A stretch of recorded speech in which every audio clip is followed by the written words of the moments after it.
Cancer పేరు వినగానే మన వెన్నులో చలిపుడుతుంది. ఇక బ్లడ్ క్యాన్సర్ అనగానే మనలో చాలా మందికి పై ప్రాణాలు పైనే పోతూ ఉంటాయి.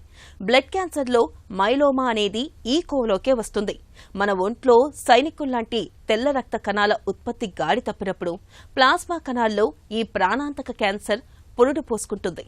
నిర్లక్ష్యం చేస్తే ప్రాణాపాయానికి దారితీసే మైలోమా క్యాన్సర్ గురించిన పూర్తి వివరాలని డాక్టర్ని అడిగి ఇప్పుడు తెలుసుకుందాం. మైలోమా అనేది ఒక క్యాన్సర్. బోన్ మ్యారోలో ఉండే సెల్స్, ప్లాస్మా సెల్స్ అని కొన్ని సెల్స్ ఉంటాయి.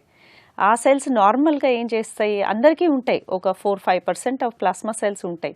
కాకపోతే హెల్దీ ప్లాస్మా సెల్స్ ఉంటాయి.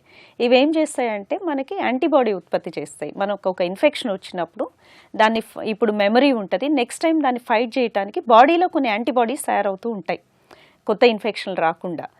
అలాంటి సెల్స్ అబ్నార్మల్గా తయారయ్యి ఈ యాంటీబాడీ అబ్నార్మల్ ప్రోటీన్ ప్రొడ్యూస్ చేస్తూ ఉంటుంది. దాన్ని ఎం ప్రోటీన్ అంటాం.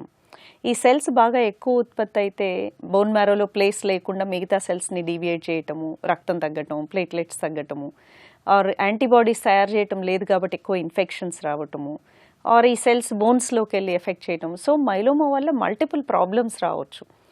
బ్లడ్ కౌంట్స్ తగ్గటమే కాకుండా, ఇన్ఫెక్షన్స్ కాకుండా బోన్స్, మల్టిపుల్ బోన్ లీజన్స్ వస్తాయి. అందుకే దీన్ని మల్టిపుల్ మైలోమా అంటారు. రేర్గా కిడ్నీలో కూడా ఎఫెక్ట్ పడుతుంది, కిడ్నీ ఫెయిల్యూర్ కూడా రావచ్చు.